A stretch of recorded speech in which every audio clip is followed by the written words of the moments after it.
Dr. Sadeghpour.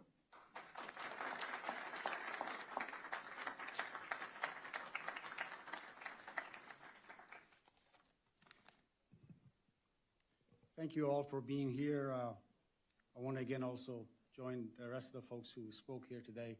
Remembering Congresswoman Sheila Jackson Lee, she was a lioness for sure.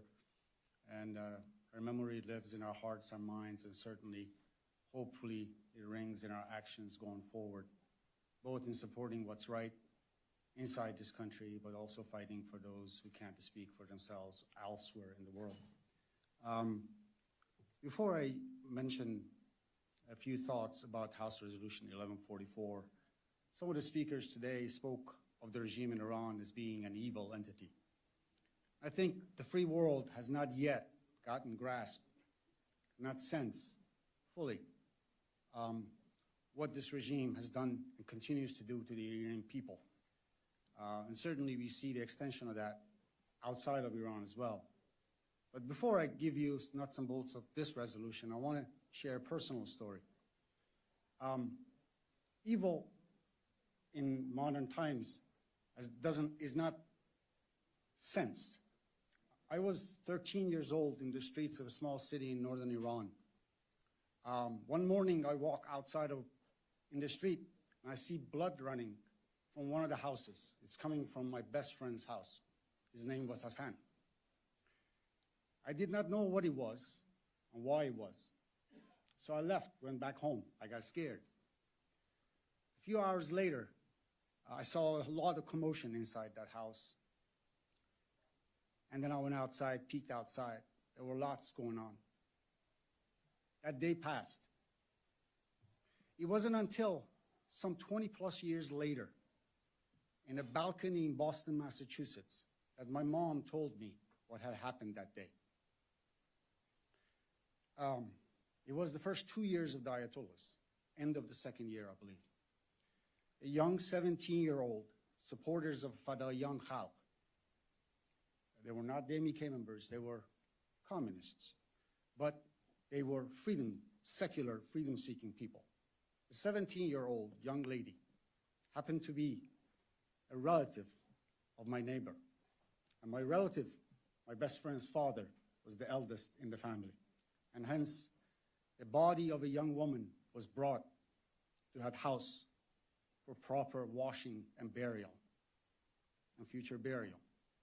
She had been shot just minutes before, literally minutes before, because earlier that morning there were shots in our small town.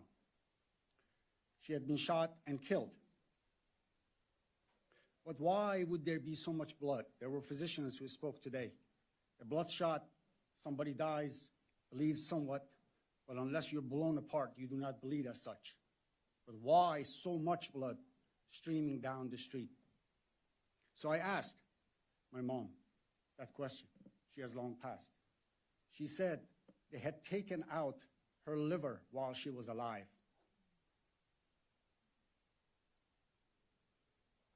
Evil does not have arms and legs.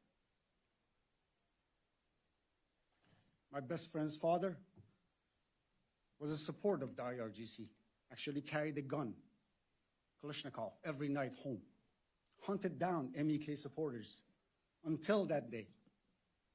He put their arms down, say goodbye to them, and say goodbye to his business too, because Mullah's mafia no longer afforded him the business he needed.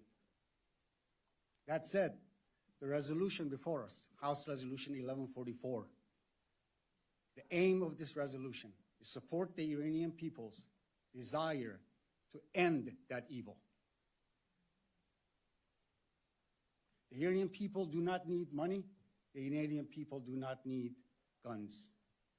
They don't need America's weapons, but they do need the flag bearer of modern democracy. They need its political capital.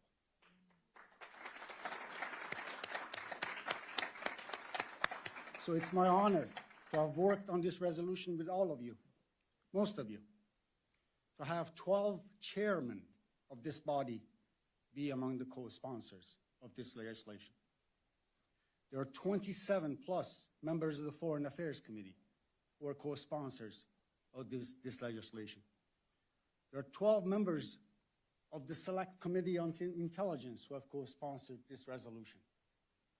And there are over 30 members of the House Armed Services Committee, and many, many more whose listing will take significant time. So I want to thank all of these leaders for their role in amplifying the voice of the people of Iran. And I want to thank every one of you for being here and helping elevate that voice. Thank you very much.